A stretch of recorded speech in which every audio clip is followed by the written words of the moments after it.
Hello, everyone. Today's lesson, we are going to learn about Bud Not Buddy, and we're also going to have you guys learn how to do better with PowerPoints. So I made this PowerPoint as a presentation through PowerPoint. I didn't put the effects in now, so that way I can show you how to do them for our PowerPoint later. That way you guys can do your own PowerPoint. So we have our normal cover page. It says the name of the title. It's obviously Bud Not Buddy. Um, Here's a little bit about the author. His name is Christopher Curtis. He also wrote things like the Watsons Went to Birmingham. And this book won the John Newbery Award and the Coretta Scott King Award, which we've talked about that in class. Um, and to go over some characters, which you guys will also have to put into your presentation, we have Bud. Obviously, he's the main character. He's an orphan, and he's looking for his father. That's his main goal of the book. Herman Calloway, that's who he finds out is his grandfather, which you guys obviously, you read the book, so you guys know that's part of it. You also have to include him. I also just put in Todd Amos because that was the son that was adopted, or the family he was adopted to's son, and Lefty because he also helped Bud find his granddad. So you guys could add other characters, but that's who I added. Um, the setting obviously was in Flint, Michigan in 1936 and also in Grand Rapids. Both places were during the Great Depression. It was in the dirty 30s, and that's where everyone went to. There's also had to deal with a lot of racism during this time, which, I mean, you can still say racism is going on, but that's up to you to decide that. The plot of the story was obviously Bud was trying to find his family because his mother died. He was adopted, and it was a bad adoption. The family was not very good. And then he and Bugs tried to hop onto a train, but Bud got left, and that's when he walked all the way to Grand Rapids. Now I continue with the plot, which you can do this as long as short as you'd like to, but this is what I wanted to. Obviously, Bud meets Herman and tries to explain about his father, and then Herman disagrees and tries to help Bud search for his father. And then Herman accuses Bud of stealing, and that's when Bud figures out that Herman is related to him in some way or another. I also had the conclusion, which you guys will have to include in your assignment. Um, Obviously, after he yells about his mother's name, he realizes that Herman, not he, decides that or figures out that he is Bud's grandfather. So that's part of the conclusion. And Bud is also allowed to live with Herman, so that way he has a family again. The other thing I put in here is a theme. You guys do not have to put a theme in, but I chose to put the theme in to give you another example.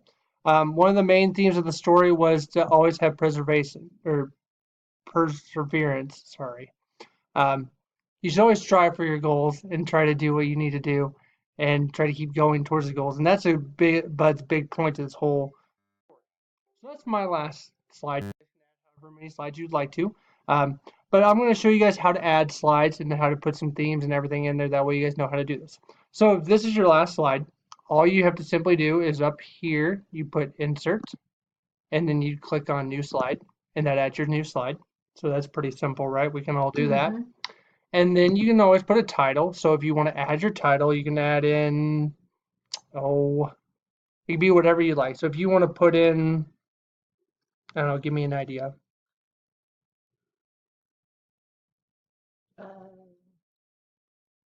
His, go ahead.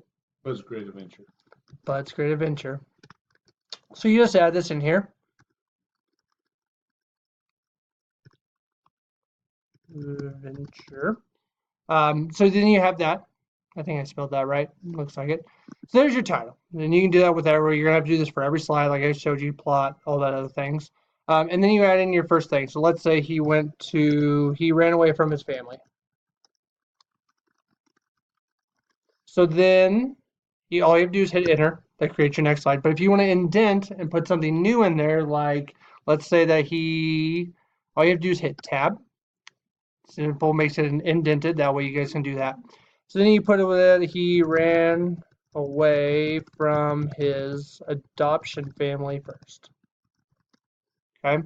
And then you want to go to your next line. The rule is if you're putting an indentation, you have to have 2 lines for it. You can't just have one. So you have to add something else.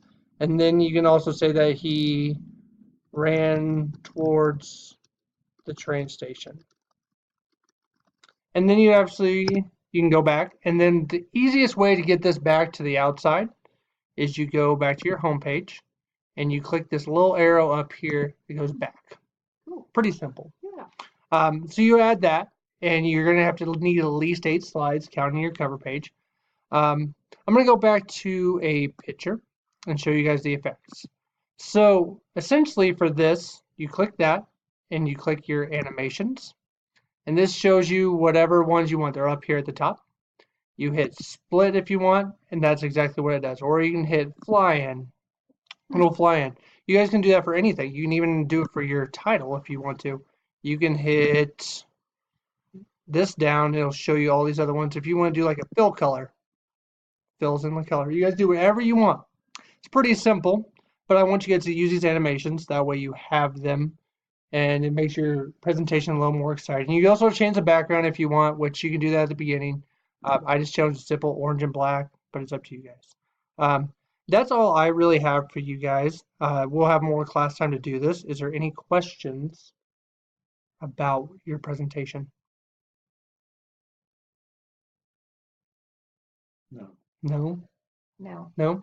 All right. Well, we will have the rest of the class, which we should have about 45 minutes. And you guys are free to do whatever you need to, and you're free to ask me whatever questions you have. And remember to keep this based on our book that we read today.